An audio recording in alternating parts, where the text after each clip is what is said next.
Hey Meg, welcome to the pod. Hello, thank you. Hello, hello. So before we jump in, I want to quickly read your bio to the listeners. Meg Sylvester is a multi-passionate creative speaker, author, and facilitator whose vibrant, soulful presence has inspired thousands around the world through her events, retreats, content, and teachings. She's got 100,000 followers on Instagram, so that's no joke. Known for her unique blend of playful, profound, soul-led storytelling and facilitation, she's the trusted go-to for globally recognized brands and events. She partners with wellness pioneers and nonprofits focused on mental health and education to uplift communities. She's been featured on Good Morning America, Sunrise Australia, Austin Woman magazine, iHeartRadio, and more. How does it feel hearing that bio? Like, she sounds cool. I would hang out with her. You'll hang out with her, but will you do a retreat with her? Yeah. So you're in an interesting space for retreats. From what I know about you, you work with mostly women, and I know that I think your husband told me that he's attended one of your retreats, and he decided it wasn't for him. But tell me about, first of all, what kind of retreats do you do? Then we'll get into how you got into it. Yeah. I do two very different style of retreats. The first is we enter the retreat bubble, and my intention with those retreats is to really help you grasp your power and your strength and your beauty and everything that's special about you. And we do lots of work around creativity. So, creative writing, um, breath work, things like that, that really help you open up to this dynamic flow that's available to you at all times. And so, yeah, it's a lot of staying in the retreat bubble. I very much believe in an idea of circular leadership. So I'm never putting myself on a pedestal saying, because I am leading this retreat, I have all of the answers. No, I have a skill of facilitation. That certainly doesn't mean I have all the answers, but I can help you tap into your own innate wisdom through these tools that I've collected over the years that resonate with me. And so during my retreats, there might those type of retreats, there might be one tool that's a little more resonant for me at that time. So that one we're really going to explore, whereas one may, not feel as significant as it once did. So my retreats are very dynamic and they're flowing, but they're definitely focused on mental health and helping you to recognize who you truly are, and very much about collaboration and really witnessing each other. The second type of retreat I lead is more of group travel for people who want to see the world with like-hearted people. Um, and so, we're not really doing the traditional retreat kind of like deep work. It's more like, let's just travel together, have a good time, go out to dinner in beautiful places, go shopping, go, snorkeling. And so but again, it's all like very intentionally curated and mindful for the mindful traveler. But I recognize the need for that in the market. Sometimes people don't necessarily want to go like on a retreat and cry in a circle. They want to like just go experience the world and have fun with other people who share similar values. So those are the two types that I lead.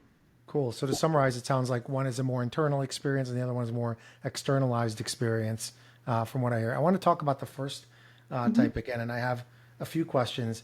You mentioned the term retreat bubble. What is that? What does that mean? Yeah, so this is a term that I have coined. I don't know if other people use it, but it's like you kind of enter into the venue, and when you enter, you're entering in with intention. You're welcomed. The way I run retreats is that evening we're all sitting in circles, setting an intention, and sharing kind of how we want to feel during that week. And I'm very much listening, so I know how to kind of shift the energy to really kind of meet people where they're at. And we do. It's like we create this sphere of energy that kind of wraps around the whole experience.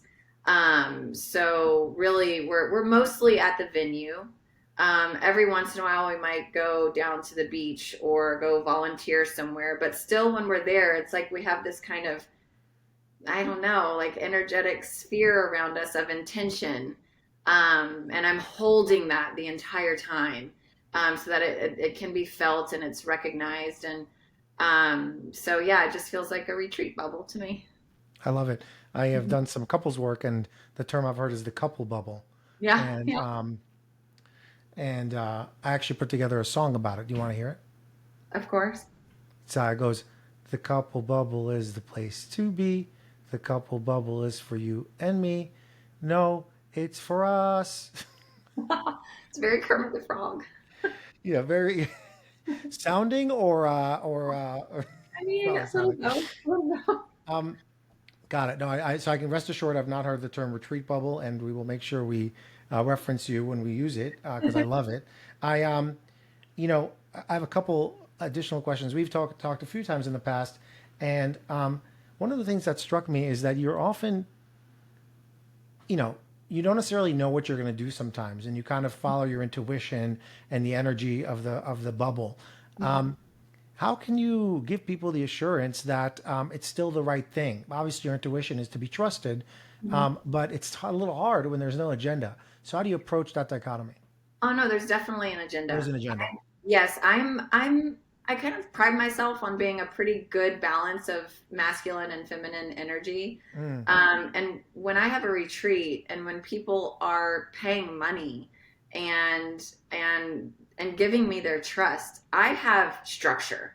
mm, I like to equip people with, hey, here's what you can expect. So when you arrive, we have a WhatsApp group and I'm sending you the agenda each day when we wake up in the morning in case, weather things, change over the course of the week or however long the retreat is. But no, I absolutely have an agenda that I stick to. It's what happens within that segment of the the tools. retreat. Yeah. So if I say yoga at 9 a.m., we're doing yoga at 9 a.m.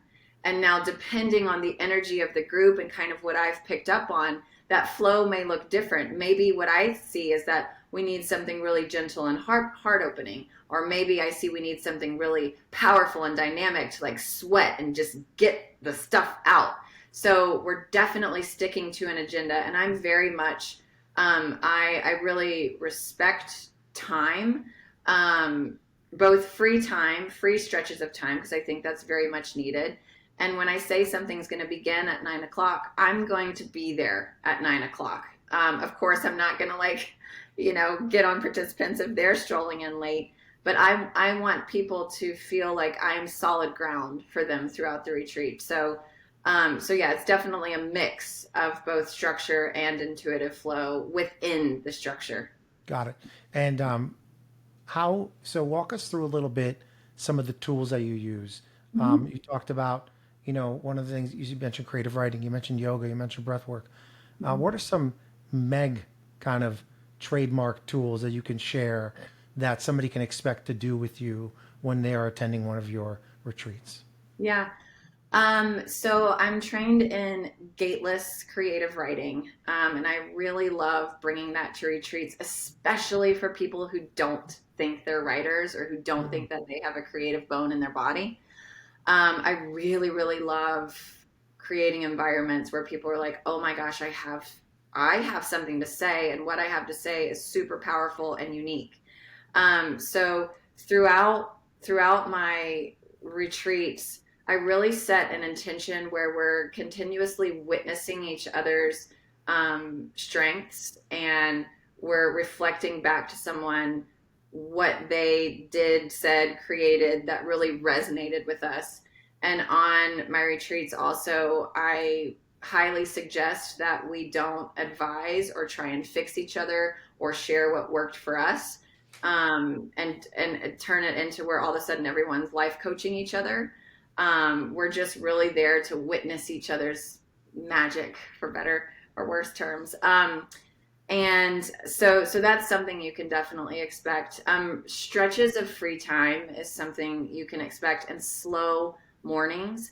I think there's so many retreats where it's like we're waking up at 5 a.m. and then we're doing this and then we're doing this, and you go to bed exhausted.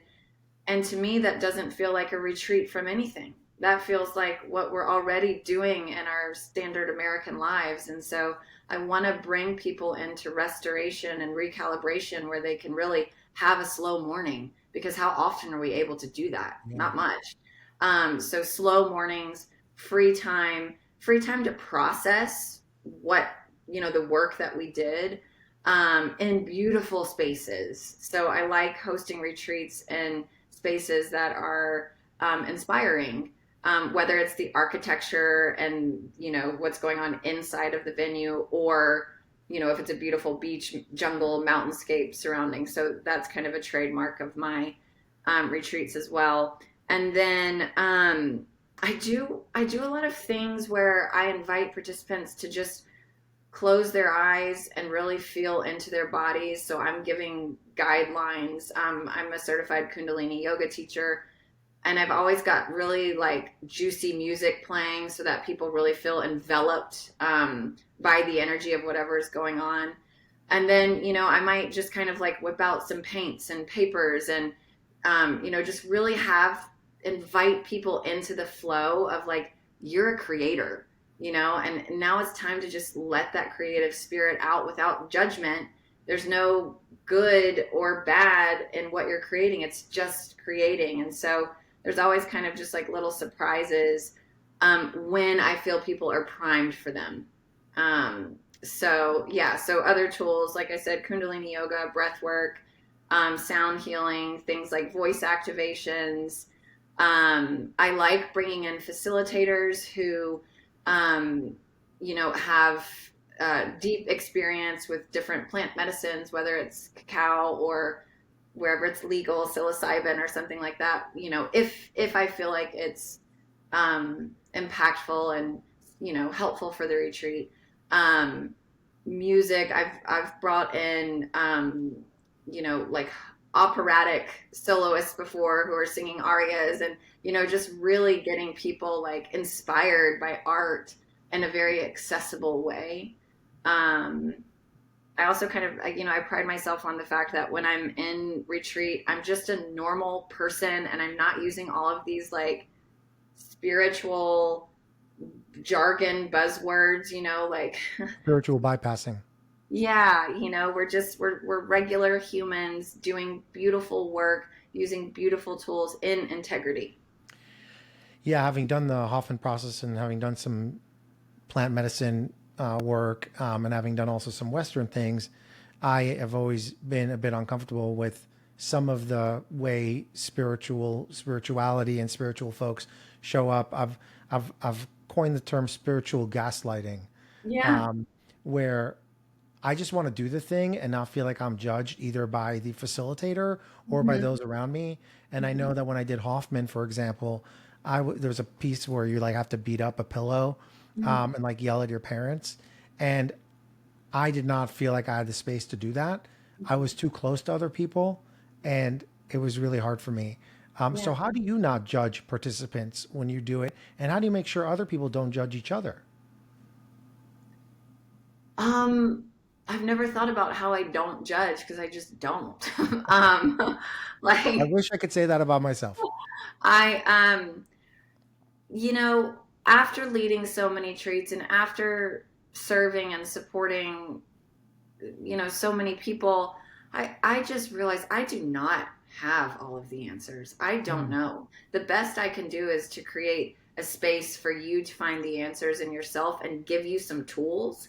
And that has humbled me so much. And also, working with other people and hearing their stories and what they've gone through, and how that's very different than my own life, and how I've gone through health issues, and I have 3 children, and then there's this 20-year-old health coach telling me we all have the same hours in the day with that doesn't have any kids, and I'm like, it's not true. So there's so many different facets of life, and we're all showing up with our different stories. So and we all have even different anatomy, so who am I to judge if there's a wrong way or a right way?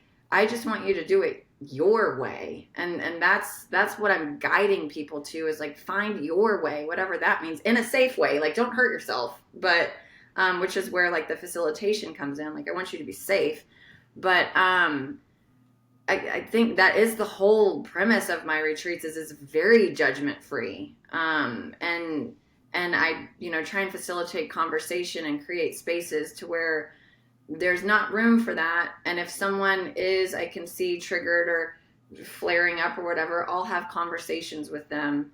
Because I want everyone to feel really welcomed and safe and like that they can have fun and be themselves and not have to be this like spiritual kind of like robot, like you can cuss, you can like be crass and sarcastic and like you don't even have to know how to do child's pose. It doesn't matter. We're just here to see each other and to explore ourselves. This is sounding safer and safer for me.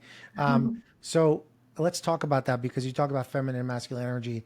I'm hearing you talk about a lot of feminine energy, or at least what would be textbook feminine energy. Is it safe to say your retreats are only for women? And how do you feel about the women empowerment category? Maybe two different questions. Let's start with the first one. I have hosted retreats with men. I love having men on my retreats, to be honest, and I know this isn't fair. The main reason that I have women or women identifying only is because it's easier logistically for rooms. And like if I'm at a Not at venue, Assemble. We have at Assemble. We have private rooms for I every know, single private bathroom for every single. Just want to which not for is you. which That's for makes the it easier. listeners. Yeah. Yeah, and that, but honestly, It's yeah. No, it's a non-starter. it's tough, and it just makes it like, oh, okay, well, there's one guy that signed up, but every room is a shared room. Like, what do I do? So, but when the venue is appropriate, I love having guys come and retreat. I But love. will they go? Will guys go though? How do you get guys to go? Because we know that this kind of stuff, quote unquote, attracts Mhm. women. And how do we make it safe for men, especially when men need that these days? Yeah. I don't ever try to get Okay. anyone to come on my retreats. I put it out there and I trust whoever's meant to be will be, and I market as myself. And it just so happens that the way that I show up and the way that I authentically market my offerings, it is more magnetic for women. Hmm. Um, and I'm not going to change who I am in order to attract a certain type of market. So, and I do know men need this, and I think it's so important for there to be male facilitators who are not performative, who are same with female facilitators who are really creating a trusted space that men feel comfortable in, and it doesn't feel like they're playing pretend. So I like I said, I love when men come on my retreats. I've only had a handful that have attended, and it's amazing what they're able to add to the conversations. And when they are able to kind of check us as women of like, hey, hang on, you're not considering the man's perspective, and you're just going, kind of having these grand assumptions about men or the masculine that's not necessarily true. And I love that, because it creates this very healthy conversation and challenges our own beliefs. So again, when the venue and the logistics make it possible, I love when men come, but I'm not going to be like, all of a sudden like change into this like very like, bro marketing just in hopes of attracting men. So not Yeah, saying that it's men have to interesting. have that type of marketing, but you know what I mean. I had Jonathan Hermida on, who's the executive director of the Center for Transformational Coaching, and even he talked about how most of the folks who are signed up to his programs are women, Mm-hmm. and there's this stereotypical kind of like persona that I really hope one of the things we're able to do is kind of shake that off through these kinds of conversations. And maybe, you mentioned you work with some facilitators, maybe some folks can partner with others and kind of, because it's about that reach in the audience. And I know you have a really big audience because you've had such an impactful health journey that you've been so vulnerable about. Mm-hmm. Do you want to quickly touch on that and what you're willing to share and how that identity or that past is brought into your work? Mm-hmm. Honestly, my whole kind of trajectory of leaving the corporate world and entering into this kind of world of self-development has always been catalyzed by my health. I've had a few different gates. And the first was when I was in the corporate world and I just was feeling awful, like stomach ulcers, migraines. And this was before I kind of woke up to my own power. And I was given a book called Grain Brain by Dr. David Perlmutter.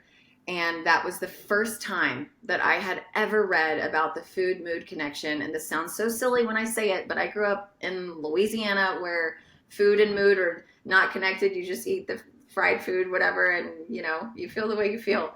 But it was the first book that I ever read that was like, hey, what you eat makes an impact on how you feel mentally, physically, emotionally, spiritually. And so I started making changes on, what I was putting into my body and how I was caring for my body. And that just catalyzed a whole like kind of awakening that I just started sharing online. This was back in 2013. I wasn't even on Instagram yet. And I was just sharing what I was learning. And people were like, wow, and like really interested in it. And I just kept sharing and sharing. And then I started my business, and several years later, I was diagnosed with Lyme disease. And then my dad passed away, and I went through a really dark night of the soul. It was really hard for me to get out of bed. And the only way I could process my emotions, or anything really, because I couldn't move, I was basically bedridden, was through art and through writing. And that time I really came into contact with my inner artist, and I was just writing and writing and writing and really developed this deep love for the written word and started sharing about that. Like, oh my gosh, you can use art to process, all these things that people have been saying for eons. But I was learning it and actually experiencing it. And so I got really into like the act of creating and how that's so healing, and then beyond healing, how it can spark joy and then, like thriving, not just healing, by giving yourself permission to create without judgment. And then fast forward a few years later, I started feeling really bad again. And I was like, oh my gosh, like what's happening now? And long story short, I found out that my hormones, just after having 3 kids, being in my 40s, I'm sure Lyme disease surely didn't help with my, hormonal balance. And going through deep grief, my hormones were just completely out of whack. I found out that my body was like no longer making testosterone.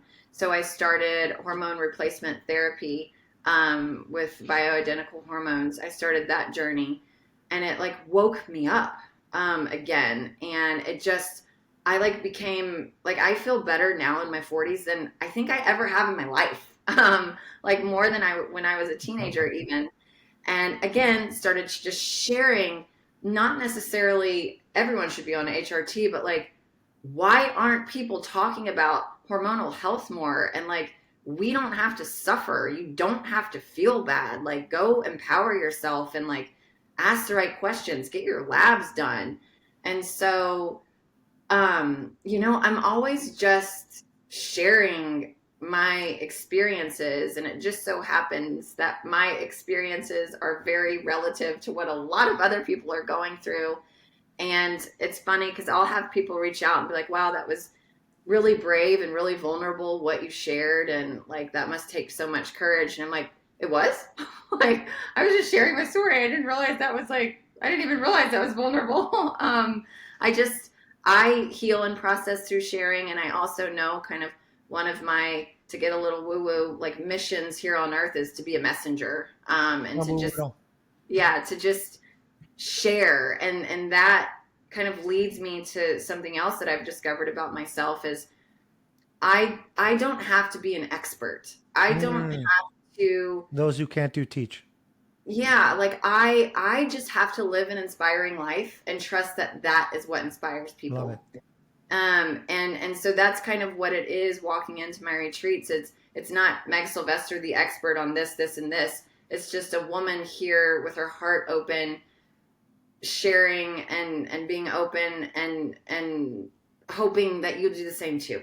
So what I'm hearing you say is your job is to create the platform, and the platform creates the retreat bubble, and the retreat bubble leads to some agenda-driven things, some intuition-driven things, and you just kind of let the process, trust the process. I want to touch on, just before we wrap, I want to touch on the second type of retreat. Um, that sounds a bit cost prohibitive. Um, this podcast is for retreat leaders. I guess the first question, and we'll try to kind of make this a little faster. How does somebody get into that? Because does that require a big following? Does it involve a lot of rich people? How do you do that in a way No. that's affordable and approachable to your clientele? Yes, there are third party companies that do that kind of thing. And so you can work with them, and they have local partners, and you can give them a budget. And then the way that you make money off of that is you set a commission per person. Like, let's say the base cost of a week in Bali is $1,800, and you want to make $500 per person or $1,000 per person, then you're charging 20. What did I say? 28. 2,800. There you go. Um, and so with that, like, there's no way that I could plan one of those all by myself. Got it. So that's definitely working with retreat planning or group trip planning companies. Got it. And those are starting to sprout up more and more, and you need to do your due diligence on those because some of them aren't great, Got it. and some of them are. So, Got it. yeah. Um, hmm well, is there anything I should have asked that I haven't about this as we reach our time? Um, no. How can people find you? I'm most active on Instagram at Megan Sylvester, but if you search Meg Sylvester, I'll pop up. You That's can always go to my MEGAN. MEGHAN. Folks. Yeah, H. I have the secret H in there. Oh my Yeah. goodness. That's why she Or goes by Meg. my website is megsylvester.com. Awesome. And that's with a Y. Yes. Yeah. It's Very so good. tricky Very as good. well. Well, thanks so much for your time, and thanks so much for opening up and sharing all that wonderful stuff. It was beautiful. Thank you. My pleasure.